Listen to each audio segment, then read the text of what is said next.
Amigas, amigas y amigos de la radio.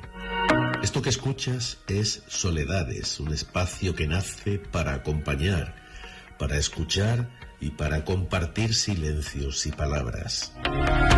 Mi nombre es Antonio Luis Rodríguez y te doy la bienvenida desde Frontera Radio, la radio comunitaria de Jerez de la Frontera. Frontera Radio es una emisora independiente, sin ánimo de lucro, sin publicidad y autofinanciada, que desde hace décadas mantiene un firme compromiso social, llevando la magia de la radio a nuestra comunidad y apoyando distintas obras sociales. Una radio hecha por y para las personas. Tú también puedes formar parte de esta magia. Con solo 5 euros al mes podrás convertirte en oyente suscriptor y ayudarnos a mantener vivos nuestros proyectos, a renovar equipos, a cumplir con la Sociedad General de Autores y sobre todo a que esta emisora pueda seguir emitiendo como lo hace desde el año 1987. Si estás en Jerez, nos encuentras en el 96.4 de la FM. También estamos en fronteraradio.org y en redes sociales como Frontera Radio Jerez, donde encontrarás nuestros podcasts, contenidos y toda la información de la emisora. ¿Dónde puedes visitarnos? Nuestra sede de Frontera Radio se ubica en Barriada La Asunción, en el Paseo de las Delicias número 37, aquí en Jerez de la Frontera. Si quieres llamar al programa, podrás hacerlo al 956-337657, una vez tengamos abierta la línea de teléfono. Si prefieres enviar mensajes de voz, lo podrás hacer al 687-463-978. Y si eres más de palabras escritas, podrás escribirnos a nuestro correo soledadesfronteraradio@gmail.com. Gracias por estar ahí, por escuchar y por sostener esta radio. Comenzamos. Esto es Soledades.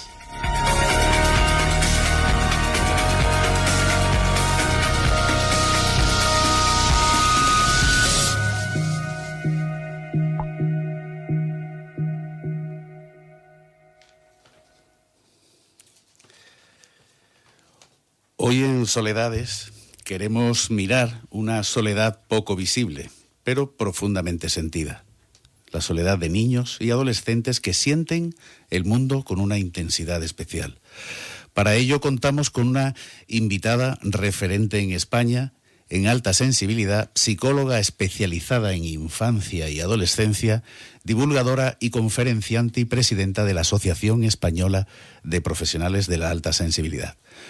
Hoy nos acompaña Manuela Pérez Chacón. Manuela, bienvenida a Frontera Radio. Entonces, ¿te escucho bajito o no te escucho? A ver. No, parece que estoy teniendo... Yo al menos no tengo retorno de ella. Vale, vamos a intentar ver si se escucha, si no que cambie de micrófono. A ver. Sí. No la estoy escuchando a ella, ¿eh? Yo no la estoy escuchando. Bueno, a ver, pues, coméntanos, a ver, bienvenida primero a Frontera Radio. Como puedes ver, es una radio bonita, que, bueno, es decorada de una historia de la radio, como podemos ver. Bienvenida a Soledades. Gracias por estar aquí, por ayudarnos a poner palabras a una experiencia tan profunda como es la alta sensibilidad de niños y adolescentes y sus soledades. Perdón, ahora. Sí. Ahora sí creo que te voy a poder escuchar. Un segundo, a ver. Sí, es un placer estar aquí con vosotros. Eso es. Sí. Estoy encantada. Un sitio precioso y sobre todo la compañía. Me habéis acogido muy bien y va a ser un placer compartir este rato. Perfecto. Cuando quieras voy formulando, si quieres, preguntas, no sin antes, y para que todos los oyentes te conozcan, además de la presentación que ya has visto, ¿quién es Manuela Pérez Chacón? Bueno, yo soy psicóloga sanitaria, soy doctora en Psicología de los Recursos Humanos por la Universidad de Sevilla y sobre todo soy una persona PAS. PAS es el acrónimo de Persona Altamente Sensible, que la asociación que presido trabajamos por la divulgación de este rasgo, ahora explicaremos cuál es, en qué consiste, y pues por su rigor científico, por su rigurosidad científica. Muy bien. Manuela, para quienes nos escuchan, y porque el tema que vamos a tratar precisamente es la alta sensibilidad en niños y adolescentes, ¿no?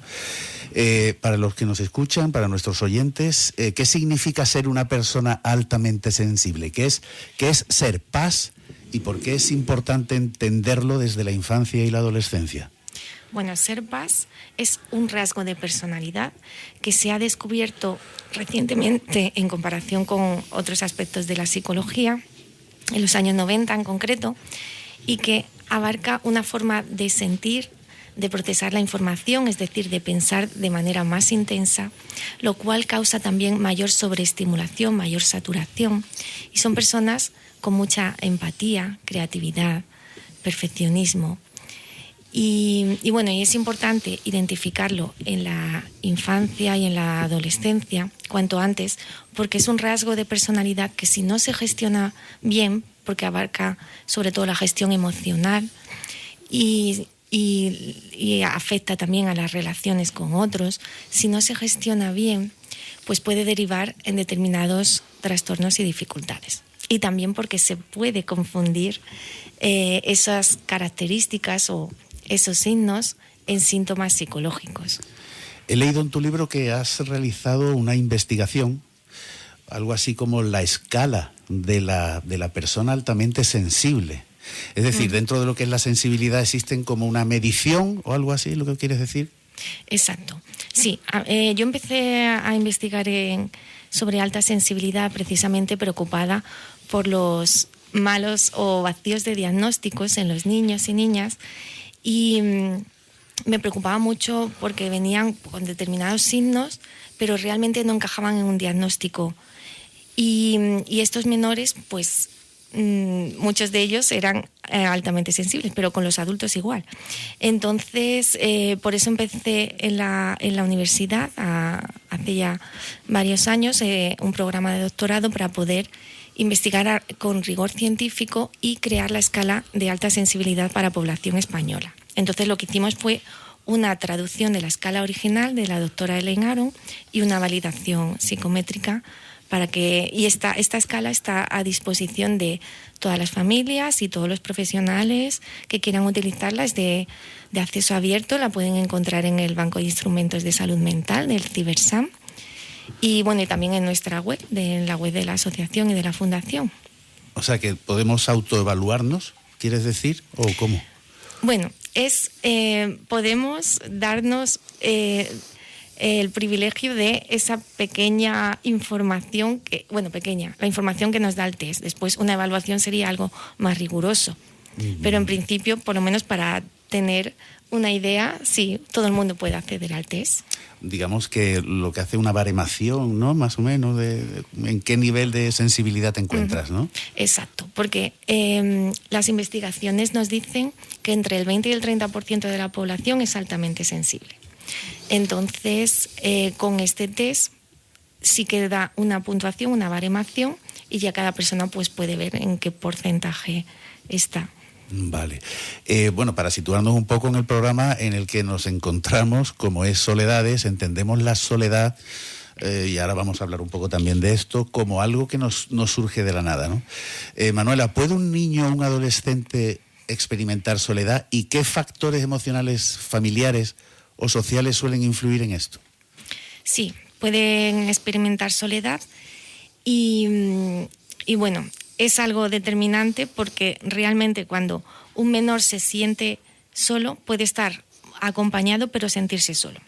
Entonces, ese sentimiento de soledad le puede llevar a mayor introspección, a mayor frustración, a buscar esos ratos de soledad no buscados porque necesitan esa soledad, que también es algo importante en los niños y niñas altamente sensibles, sino por no sentirse comprendidos, por sentirse un bicho raro, por que no encuentran esa necesidad social que con vínculos, porque al final el apego, no encuentran un apego seguro en sus familias. Entonces, al sentirse incomprendidos, acaban con este sentimiento de soledad. Es decir, que ellos encuentran en la soledad como un refugio. Bueno, sí, es una vía de escape, es el lugar donde cuando no ven el recurso fuera, pues buscan ese refugio, sí. ¿Y puede llegar a ser contraproducente esto de encerrarse tanto? Sí, es contraproducente porque ahí es donde, en cuanto el menor empieza a guardar esa información, es cuando no podemos ayudarle. Entonces, la soledad buscada sí es importante, sí, que también ocurre en las personas con alta sensibilidad, sí, esa soledad buscada, porque son personas que se saturan mucho, se cargan de muchos estímulos y necesitan sus tiempos de descanso. Ahora, cuando la soledad no es buscada, cuando es fruto de sentirse incomprendido, es cuando es dañina. Porque acaba derivando pues en ansiedad, en depresión, en miedos, fobias. Los más pequeños también pueden tener este tipo de trastornos. No hace falta ser adolescente ni adulto. En los menores también puede ocurrir. A ver, Lucila parece que tiene una pregunta. Sí, mira, yo quería preguntarte, Manuela. Acércate al micrófono. Quería preguntarte si, la soledad en este caso va a fortalecer o a debilitar, según la cuestión de un niño que tenga perfil PAS. La soledad no buscada siempre va a debilitar.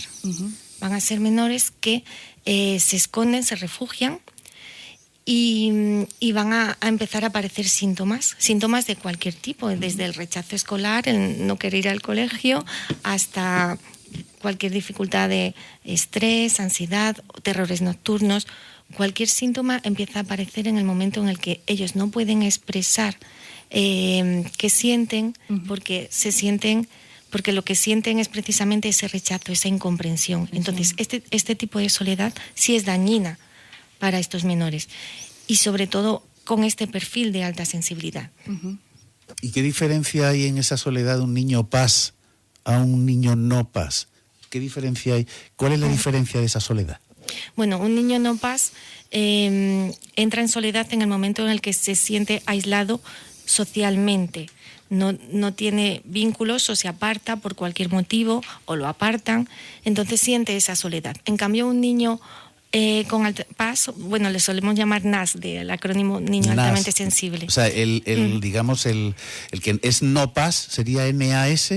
No, me refiero a que personas altamente sensibles son los que llamamos PAS, ¿sí? Y niños altamente sensibles son los que llamamos NAS. NAS, vale. Exacto. Vale. Entonces, decía que a los niños que no son NAS, que no son altamente sensibles, sienten esa soledad cuando se sienten aislados, porque los rechazan por enfados con sus amigos, sus compañeros. En cambio, los niños altamente sensibles, esa soledad la encuentran incluso estando acompañados, porque no hay un vínculo emocional al nivel que ellos esperan. Por eso es más dañina también, porque al final va más en el interior. Vale. ¿Por qué la alta sensibilidad sigue siendo un rasgo poco reconocido en la infancia y en la adolescencia? Bueno, sigue siendo poco reconocido porque realmente vivimos en una sociedad muy contraria a lo que necesita y requiere una persona con alta sensibilidad. Vivimos en una sociedad competitiva, con prisas, con muchísimos estímulos de todo tipo, pues con la tecnología, imaginaros. Y en cambio una persona con alta sensibilidad busca, como se sobrecarga de estímulos, busca espacios más tranquilos, espacios más naturales. No le gusta la competitividad, al revés, la colaboración. Entonces, este perfil de personalidad está un poco es un poco lo contrario a lo que tenemos actualmente en la sociedad, que esperemos que vaya cambiando y haya lugar para todos. ¿Y si no se llega a identificar a tiempo, hay algún tipo de consecuencia en un menor PAS, en un NAS, vamos a llamarlo así, ¿no? Bueno, nosotros, los psicólogos que trabajamos con este perfil de personalidad, sí, trabajamos por una parte, para tratar esos síntomas que puedan aparecer, y por otra parte, para acompañar a la gestión positiva del rasgo. Entonces, es que realmente este rasgo bien gestionado es un potencial. Se le denomina rasgo, ¿verdad? Rasgo. Vale. Rasgo de personalidad, solemos decir. Sí. Entonces, bien gestionado es un gran potencial. De hecho, el primer libro de la doctora Elaine Aron lo llamó El don de la sensibilidad, porque deriva en creatividad, empatía, emociones intensas, y bueno, y bien gestionado sí puede llegar a ser un gran potencial, una fortaleza, pero mal gestionado sí es una debilidad, entonces puede derivar en ansiedad, fobias, miedos. Interesante, sí. ¿Y cuándo los mismos padres se pueden dar cuenta si efectivamente su hijo es PAS, digamos, eso es NAS, digamos, es altamente sensible? ¿Cuál es ese detonante? ¿Cuáles son los detonantes que pudieran los padres, digamos, bueno, pues eso, ¿no? Identificarlo, ¿no? Sí. Bueno, normalmente lo identifican en el momento en el que ven la diferencia, porque al fin y al cabo es una minoría, la diferencia con otros menores por las quejas frecuentes, por el afán de perfeccionismo, por el afán de aislamiento, de esa soledad, ¿no? De buscar ese aislamiento, buscar ese retiro a estar solos, berrinches muy intensos. Y en otras ocasiones también eso cuando va derivando en la parte que llamamos más negativa del rasgo. También en otras ocasiones es al contrario, una gran creatividad, niños que parecen muy inteligentes porque se dan cuenta, hacen preguntas inusuales, se dan cuenta de cosas que parecen más mayores. Entonces, muchas veces nos los traen a consulta precisamente pensando que son niños de altas capacidades, y en otras ocasiones pues pensando que tienen problemas, en el caso contrario, problemas de conducta. Y muchas veces no es ni una cosa ni la otra, claro. O sea, pues se puede llegar a confundir las altas capacidades con NAS, digamos, claro. Ya. Uh-huh. ¿Y qué diferencias, tú como psicóloga, claro, sabrás evidentemente, para que nuestro oyente sepa, la diferencia entre soledad emocional y soledad social, ¿vale? ¿Y cuál de estas dos soledades es la más frecuente en un niño altamente sensible? Bueno, la soledad emocional es cuando sienten que ese vínculo que necesitan con las personas que les rodean no es suficiente. Generan un apego muy fuerte con sus figuras de apego, que suelen ser el padre o la madre, y luego buscan ese apego tan fuerte en otras figuras adultas como puedan ser los profesores, y claro, eso es imposible. Y con las amistades pasa lo mismo, generan un vínculo, intentan generar vínculos muy estrechos con todos los amigos y amigas, cuando muchas veces en consulta les tenemos que enseñar a distinguir un amigo íntimo de un amigo normal, o un amigo para esto, para el fútbol, un amigo para el baile, o un amigo compañero de clase. Y luego, cuando se trata de una soledad social, estamos hablando de niños que, o sea, la emocional más vinculada a ese mundo interior que sienten, sí, y la social más vinculada al rechazo, al rechazo que puedan sentir a nivel social. ¿Pueden sentir rechazo? O sea, es decir, ya no es que lo sientan, sino se puede dar el caso de que lo rechacen por ser diferente, por decirlo de alguna manera.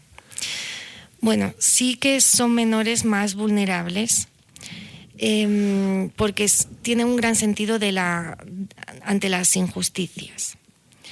Entonces, cualquier injusticia, lo que para ellos pueda ser cualquier pequeña cosa, puede ser una gran injusticia. O sea, un examen sorpresa, o que regañen a un compañero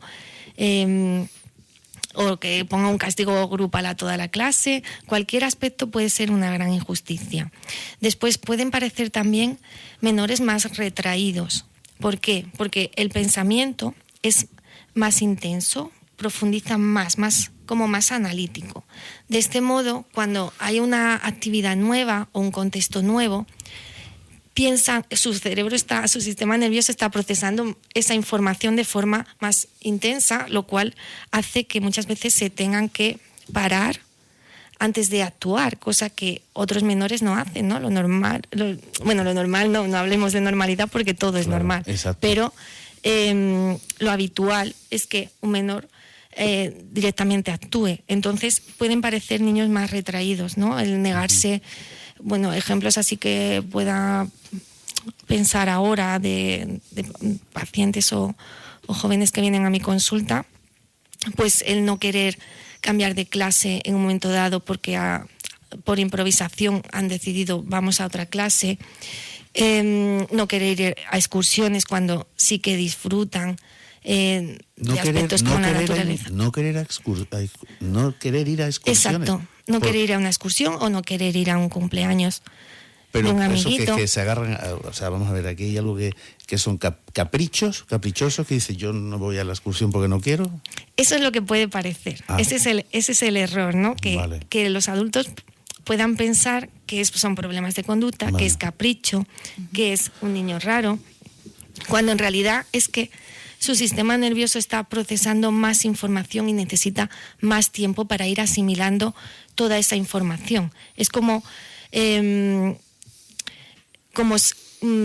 hubiera más capas a la hora de elaborar esa información. Entonces, en este sentido, eligen quizás la soledad para sentirse mejor. Exacto. La soledad ahí sí es elegida. Prefieren un entorno tranquilo, cómodo, digamos, de su contexto, donde se sienten acogidos, donde se sienten seguros, ¿no? Y que un entorno nuevo, distante, que les va a causar mayor estrés. Claro. Y desde la mirada de los adultos, pues puede parecer eso, capricho. O problemas de conducta, o el niño retraído o que no socializa, les encanta, no tiene nada que ver, pues son sociables, por supuesto. ¿Puede un niño altamente sensible tener frustración porque se vea por delante de su clase, en nivel? ¿En nivel académico te refieres? Sí, él puede sentir que él está fuera de ese ambiente, que está por encima, que está por delante, ¿puede ser? También puede ocurrir. Normalmente son los típicos niños que vemos más callados, más invisibles, y porque en esa invisibilidad, que está muy relacionada también con la soledad, se sienten más cómodos. En el momento en el que llaman la atención, se sienten señalados, no se sienten cómodos, y eso puede llevar incluso a no elegir el mejor camino, por ejemplo en lo académico o en la toma de decisiones. Esa es la toma de decisiones también es una de las cosas que más trabajamos en consulta. ¿Porque suelen ser indecisos? Claro, suele ser, llamémosla indecisión. Suele ser indecisión porque es como ver muchas alternativas. Es como abrir un armario y tener mucha ropa. ¿Qué me pongo? El que solo tiene 2 dice, bueno, pues esta para... Las ve todas válidas. Esta para entre semana. Ya, y la alta sensibilidad también está relacionado con las artes, has comentado, ¿no? Especialmente el artista puede ser considerado altamente sensible. Bueno, lo que dicen los estudios y lo que observamos es que las personas altamente sensibles son muy creativas, pero la creatividad está en muchos ámbitos. En la cocina también es arte, o claro, muchísimo, ¿no? Bueno, no tiene por qué ser una pintura al óleo. Exacto, pero sí que hemos ido muchas veces a dar charlas a las escuelas de arte, porque entre el alumnado de las escuelas de arte hay muchas personas altamente sensibles. Sí, ¿no? Qué interesante. Bueno, ahora Lucila, si tú quieres, tu batería de preguntas cuando tú quieras. Sí, bueno, yo ya me he adelantado porque es inevitable, me parece muy interesante lo que nos está contando Manuela. Muchas gracias por estar aquí y por dar claridad y visibilidad a un tema que muchas veces pasa desapercibido, pues precisamente por falta de información, ¿no? Y precisamente por eso pues me gustaría seguir profundizando en el perfil PAS y en el papel que tienen lo que son las familias y las escuelas.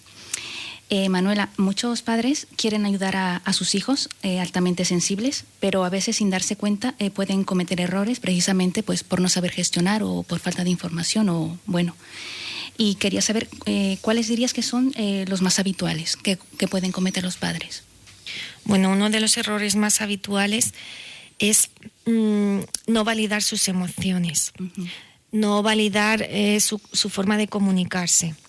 Entonces, tenemos que enseñar a los niños a gestionar sus emociones, y para que puedan gestionarlas, primero tenemos que permitirles y transmitirles que realmente su emoción es natural y esto es lo que tiene que sentir. Entonces, frases del tipo no te pongas así o compararles con los hermanos, no ayudan.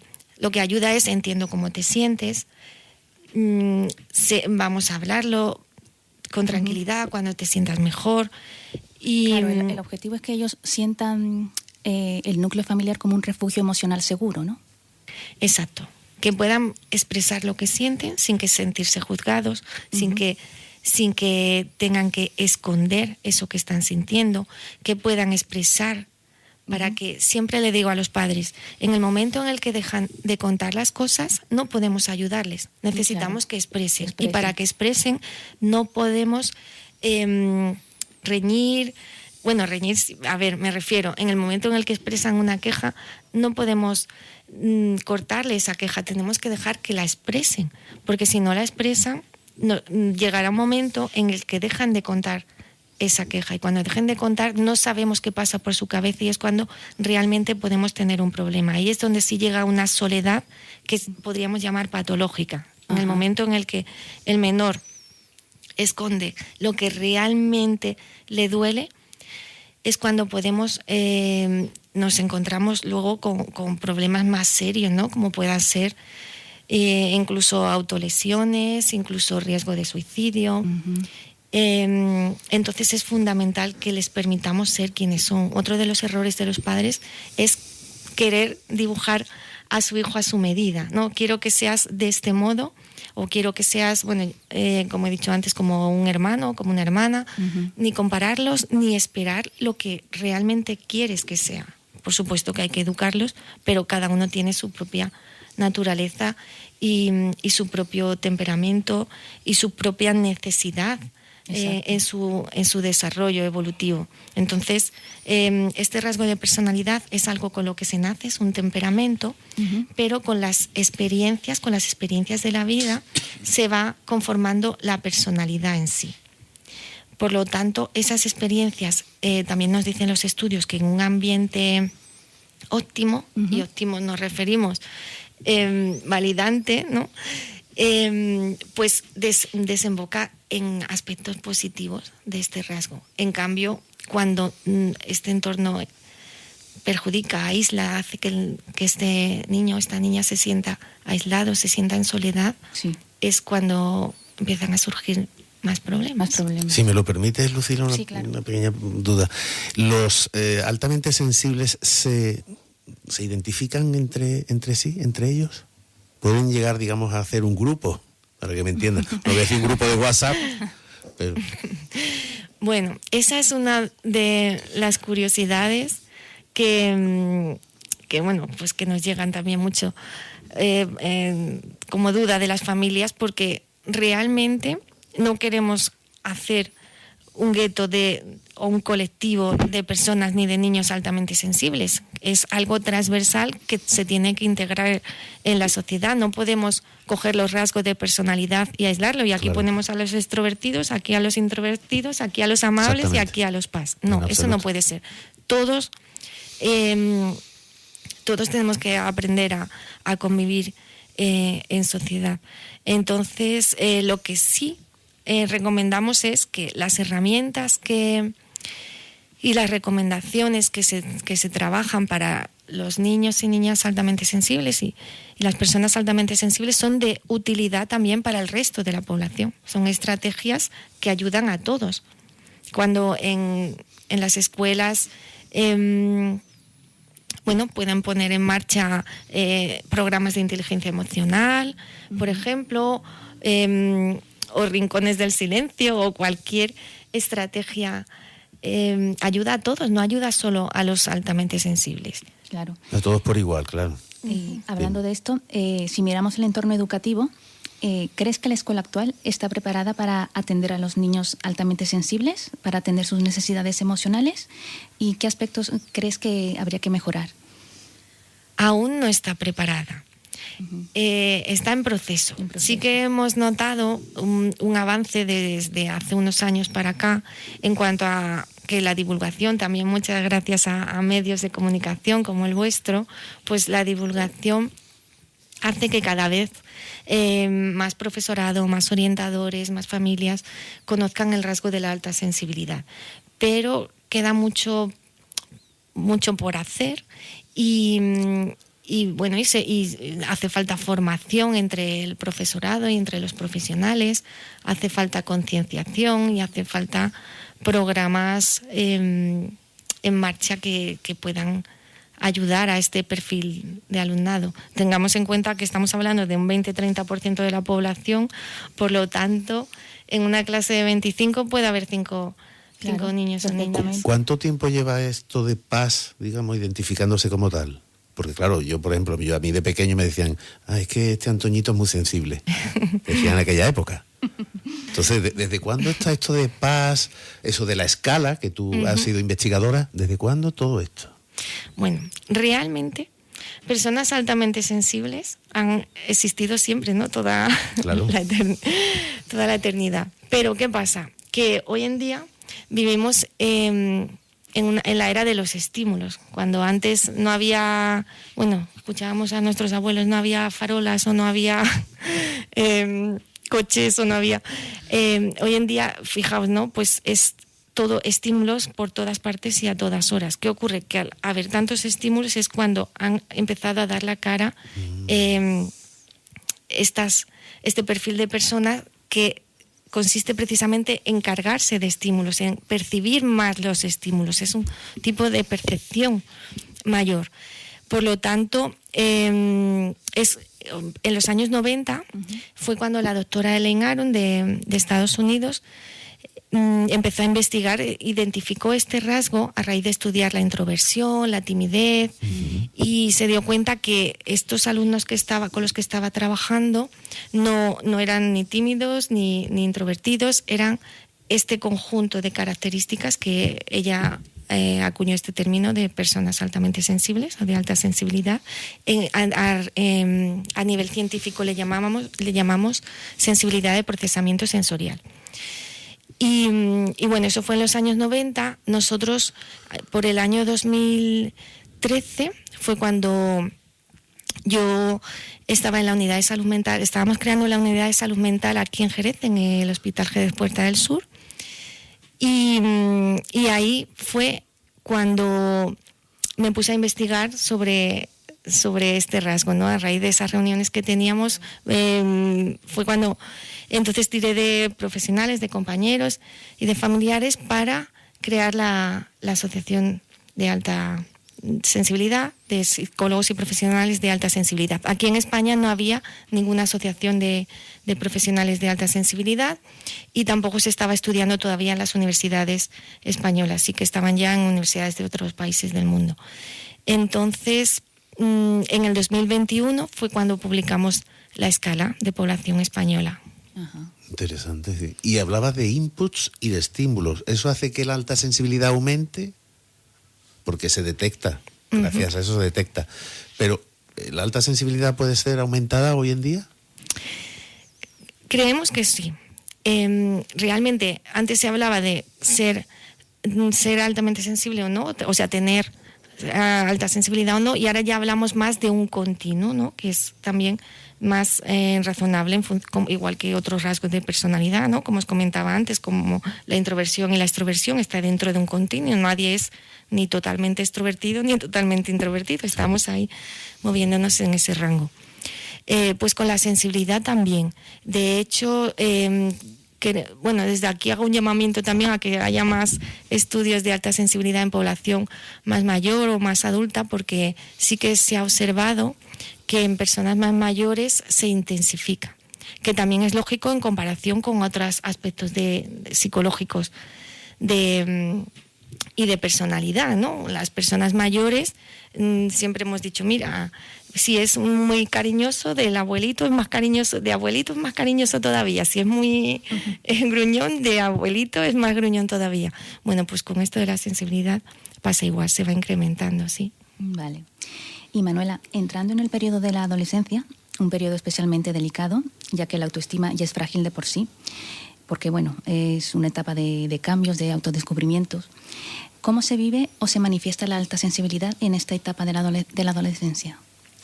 Pues la adolescencia es una etapa donde van encontrando su identidad, donde dan mucha importancia a las relaciones sociales, sí, y donde se intensifica la emocionalidad. Por lo tanto, también el desarrollo de la autoestima es muy importante en esta etapa, porque se encuentra muy dañada en el momento en el que se sienten más solos, porque no encajan en grupos de amistades o no han conseguido aún un mejor amigo o una mejor amiga. Viven las emociones de forma muy intensa, no se están conociendo, ¿no? Hay esos cambios físicos, hormonales, de todo tipo, que se están todavía conociendo a sí mismos, y realmente para la autoaceptación, para conseguir la autoaceptación de la persona y en este caso de sentirse altamente sensible, de reconocerse altamente sensible, lo primero es conocerse mejor. Entonces es una etapa muy frágil y muy crucial. Exacto, y muy determinante, sí. En tu libro Eres altamente sensible, mencionas el término neuroticismo. Para que lo entendamos en casa, ¿qué es exactamente esto y qué relación o diferencias tiene con la alta sensibilidad? Sí, pues el neuroticismo es un aspecto de la personalidad que consiste en vivir las emociones negativas de forma muy intensa. O sea, la ira, la tristeza, la rabia. Y entonces es algo pues negativo en sí. En cambio, la alta sensibilidad es un rasgo neutro, no tiene que ser por sí negativo. Ya decíamos antes que bien gestionado puede llegar a ser una fortaleza por la creatividad, la empatía. En cambio, mal gestionado sí puede derivar también en emociones negativas como la ira, la tristeza, ese aislamiento, ¿no? al que pueden llevar, esa soledad que decíamos, no buscada, sino por el contexto, por el no sentirse acompañados, no sentirse comprendidos. Entonces, ahí también puede haber alguna confusión, ¿no? entre ese neuroticismo y la alta sensibilidad. Vale. Y cuando la alta sensibilidad no se identifica a tiempo en la adolescencia, antes te preguntábamos sobre los niños, ¿no? Pero cuando es en la adolescencia, ¿qué consecuencias o riesgos pueden tener para la salud emocional cuando ya se es joven? Bueno, pues en la adolescencia ya decíamos que es una etapa clave, determinante, ¿no? Por todos esos cambios, esos factores. Puede ser precisamente ese aislamiento por no encontrar el acompañamiento adecuado. Puede ser incluso el fracaso o el abandono de los estudios. También encontramos muchos adolescentes y preadolescentes haciéndose daño, ¿no? Con las autolesiones, el refugiarse en mucha tecnología. Sí. Y bueno, y ansiedad, estrés, depresión, todas estas dificultades pueden ocurrir en la adolescencia cuando no encuentran esa comprensión que necesitan. Uh-huh. Y mirando un poco más allá del hogar y la adolescencia, ¿crees que nuestra sociedad actual está preparada para comprender o entender o quizás acompañar a los niños y adolescentes altamente sensibles, o seguimos todavía teniendo mucho camino por recorrer? Yo creo que tenemos mucho camino por recorrer, pero quiero ser optimista. Claro que sí. Quiero ser optimista porque también hay muchas personas trabajando ya en la importancia que tiene la salud mental, porque al final yo creo que, bueno, claro, yo como psicóloga, pues aquí defensora de la salud mental, pero realmente pregunto, ¿de qué sirve incluso la salud física, que también es tan importante, si no hay salud mental? Claro, exactamente. Y al mismo tiempo, muchas veces estos problemas de salud mental derivan en problemas de salud física. O sea, también hay esa relación. De hecho, ahora también estamos investigando cada vez más en las personas altamente sensibles, porque hay muchas que también tienen fibromialgia, síndrome de sensibilidad central, problemas estomacales, dolores de cabeza. O sea, hay muchos síntomas físicos ya asociados también a personas altamente sensibles. Uh-huh. Y Manuela, sé que no es cuestión de adivinanza porque ya los he estado explicando, ¿no?, los procesos que hay que llevar, pero así a modo de curiosidad, ¿cómo podría alguien saber si es perfil Paz? Porque ahora en casa quizás nos están escuchando los oyentes y dirán, bueno, ¿seré yo un perfil Paz? Entonces, ¿qué señales claras, cotidianas del día a día podrían ser indicadores para decir, ¿podría ser yo un perfil Paz? Sí, bueno, pues son personas que con emociones muy intensas, entonces todo lo viven de forma más intensa, tanto lo positivo como lo negativo. Ante problemas o malas noticias, ¿no? Personas que dicen no puedo ver las noticias, ¿no?, en épocas de cuando hay guerras, cuando hay pero luego al mismo tiempo en las cosas que le gustan pues disfrutan más que nadie. Entonces, emociones intensas, alta empatía, esa capacidad de ponerse en el lugar de la otra persona, muchas veces también acompañada con esa necesidad también de ayudar a esas otras personas. Por otra parte, el pensamiento intenso, son como 4 pilares, como los definíamos, los define la doctora Lengaro. Uno es esta alta emocionalidad y empatía, otro la profundidad de procesamiento de la información, que esto consiste en ser muy analíticos, muy exhaustivos a la hora de elaborar la información. ¿Muy mental? Muy mental en el sentido de al percibir muchos estímulos o al percibir los estímulos con mucho detalle. Por ejemplo, estas personas que llegan a un sitio y enseguida se dan cuenta si la cortina tiene un roto, un pespunte, si está triste la persona que está a la derecha, si digamos que más analíticos, más atentos a la percepción de determinados estímulos. Es como en un ordenador y ponerle el zoom, ¿no? Y ver todo al detalle, ¿no? Por ejemplo, sí. Es aquello, ahora que estáis comentando esto, es aquello de, en aquella época, yo recuerdo de Alfonso, además que está aquí con nosotros, o sea, dice, este niño es distraído. ¿Puede ser también un rasgo? O sea, Bueno, esto de la distracción es curioso porque pueden parecer desatentos o distraídos cuando en realidad están en su propio mundo interior, que es mucho más enriquecedor, ¿no? Entonces sí, eso es otra de las características que los puede hacer parecer diferentes. También hay otra característica que es la sensibilidad sensorial. Esto durante mucho tiempo se confundía a las personas altamente sensibles con las personas tiquismiquis de no me puedo poner este tejido que me molesta, que si hace mucho calor, que si el ruido, que si los olores. Pero realmente esta solo es una parte. Para que hablemos de persona altamente sensible tiene que cumplir los 4 pilares. Pero bueno, ya hay también es otra de las características a observar, ¿no? Si vas uniendo variables.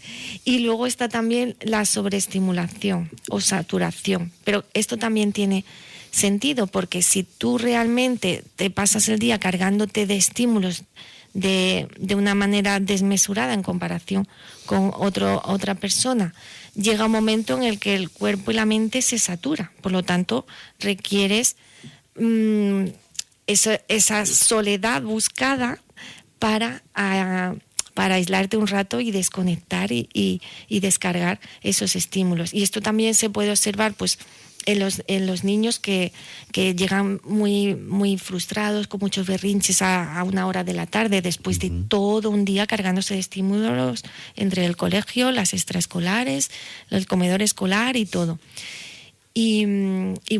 Pero bueno, todo se puede gestionar organizando el tiempo, entrenando en mindfulness, en relajación, en pequeñas o grandes estrategias y se lleva adelante. Pues muy bien, Manuela, gracias por estas explicaciones tan claras. No sé si alguien más quiere aportar. Bueno, yo tengo una última pregunta, aunque luego después, si quiere, Alfonso, que también lo tenemos aquí. Pregunta si quieres tú primero, Alfonso. Mira, son dos preguntitas y una muy cortita. ¿La prevalencia entre niños y niñas es igual o...? Buena pregunta.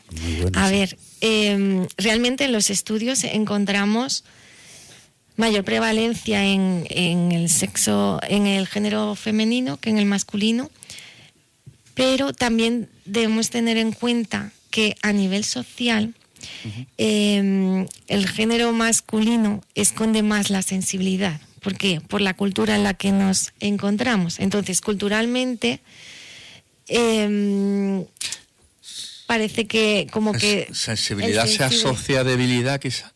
Exacto. Muchas veces culturalmente sensibilidad se asocia a debilidad. Por lo tanto, nosotros, por ejemplo, cuando hacemos estudios y requerimos muestra, siempre encontramos más muestra femenina que masculina. Muchas de las personas que acuden a la consulta, ¿no? A mi consulta de psicología, por ejemplo, pues más femenina que masculina. Y cuando viene el género masculino, también lo dice. Lo refiere, dice, no sé, me cuesta dar el paso de hablar sobre mi sensibilidad, llevo muchos años o llevo toda la vida escondiendo este aspecto de mí. Y también el término no ayuda. Si a lo mejor le hubieran puesto otro nombre... Claro. No suena así tan débil. Claro. Exacto, no suena débil. Y luego otra cosa es que mientras te estaba escuchando, que te doy las gracias por haber venido, de verdad... Digo, cuando un niño o una niña con estas características se enfrenta a una tormenta como un divorcio, ¿ellos cómo lo viven? Son súper aumentados. Eso tiene que ser, para poner una terapia, tiene que ser súper complicado, ¿no? Sí, a ver, lo viven todo de forma más intensa, entonces experiencias duras que es verdad que para otros niños pues son más llevaderas, para estos niños requieren muchas veces pues eso, más atención, requieren que la familia esté más atenta. Por eso también en los colegios y en las escuelas es importante que conozcan este rasgo, porque son variables contextuales de la vida de los niños y las niñas que hay que atender. Y bueno, y ya en los casos extremos, pues también acudir cuando no se consigue solventar y el niño está muy aislado, se observa mucha soledad y otros aspectos, ¿no? Como decíamos antes, cualquier signo o síntoma que se salga de la rutina, cualquier cambio brusco, un niño tranquilo que de repente empieza con frustraciones, un niño que empieza con muchas quejas o que sacaba buenas notas y empieza a fallar, al final hay que acudir a profesionales. Ahí estamos los psicólogos para ayudar. Pero es verdad que los aspectos en los niños más determinantes de la vida, al final de las experiencias. Y es curioso porque hay una cosa importante que muchas veces pensamos o piensan los padres y las madres, que a los niños sensibles hay que endurecerlos, o que a los niños en general hay que endurecerlos, y piensan que endurecerlos es precisamente dejarlos que se vayan chocando, o dejarlos que vivan las experiencias duras de la vida, como un divorcio, ahí sin anestesia. Ya, como decía mi madre, vete al ejército. Exacto, y esto no es así. Esto en los niños y niñas altamente sensibles no puede ser así. La forma de endurecer o de fortalecer, mejor dicho, endurecerlos, no hay que endurecerlos, pero la forma de fortalecerlos es precisamente fomentando su autoestima y acompañándoles en lo que necesiten y dándoles esa red de apoyo y no permitiendo que se aíslen y busquen una soledad perjudicial para ellos. Esa es la forma de conseguir que puedan crecer con naturalidad y bien. Y ya por último, bueno, si ya mis compañeros también lo tienen a bien, lanzo la última pregunta.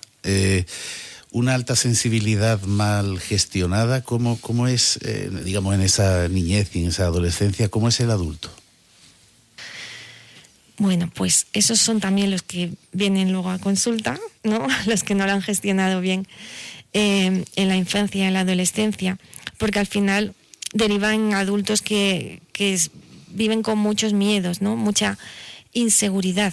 Son personas que se sienten incapaces de dar muchos pasos, teniendo muchos talentos, incluso teniendo talentos no son capaces de aplicar eso como una capacidad, que se sienten inseguros, incapaces de tomar decisiones, que viven con ansiedad, que cuando lo descubren, muchas veces muchos adultos lo están descubriendo ya y muchos sienten ese alivio. Oye, ahora entiendo por qué me aislaba, ahora entiendo por qué buscaba esa soledad, o por qué me sentía solo, o porque no tenía un vínculo adecuado con los amigos o con la familia. Y bueno, por lo menos es el primer paso, la tranquilidad de saber, me siento bien. Otros dicen, vaya faena, yo no quiero ser esto, ¿no? Pero bueno, como no se elige, al final la autoaceptación es el primer paso. ¿Te acuerdas que antes de venir aquí a Frontera Radio te pedí, bueno, qué música querías escuchar, ¿no? Para terminar esta entrevista, ¿no? Y bueno, es una de Conchita, por las veces, ¿no? ¿Por qué esta canción y qué te dice a ti? ¿Qué te dice a ti todo esto? ¿Qué es lo que...? Muy bonita. Sí, pues es curioso, pero hace poco una persona muy importante en mi vida me envió el enlace y me puso unas palabras muy bonitas que me llegaron dentro porque decía, esta canción te define. Bueno, yo siempre llevo toda la entrevista hablando en tercera persona de la alta sensibilidad por mi costumbre de dar charlas, congresos, pero claro, también os dije al principio que yo también me identifiqué con el rasgo y bueno, pues me pareció que tenía razón, ¿no? Que define a eso, a la persona altamente sensible, ¿no? Por las veces que no me escuché, por las veces que no me tuve en cuenta, con esta gran empatía, las PAS, los NAS muchas veces tienen más en cuenta a los demás que a ellos mismos, y esto también hace mucho daño. Pues muchísimas gracias, Manuela, por haber estado aquí con nosotros en Frontera Radio. Aquí tienes tu casa y además seguramente que nos vamos a ver más veces por aquí. Nos vamos a ver más veces por aquí. Y has visto que es un lugar mágico, ¿verdad? Tiene su punto, su sello particular. Y nada, muchísimas gracias por estar con nosotros. Es un lugar mágico y con gente mágica y estoy encantada y volveré. Si me invitáis, volveré. Pues sí, aquí estaremos. Pues nada, pues con el tema que nos ha solicitado Manuela, os dejamos aquí en Soledades, desde Frontera Radio, y un beso a todos nuestros solos y solas. Buenas noches. Sabes, te han pasado tantas cosas hasta que has llegado aquí. Yo sé que no ha sido fácil, pero ahora eres feliz. Saca pecho y mira al frente, sé que estás en plena curva. Te prometo que el camino al final se allana. Y aunque ahora te parezca casi un imposible, aquí siempre sale el sol y no encontraste sola. Y es que estás solo a un peldaño de borrar la herida. Te prometo que tus sueños te echo a tu medida. Por las veces que fallé y no me pude reponer. Por las veces que el disparo atravesó el alma también. Por las veces que me ahogué.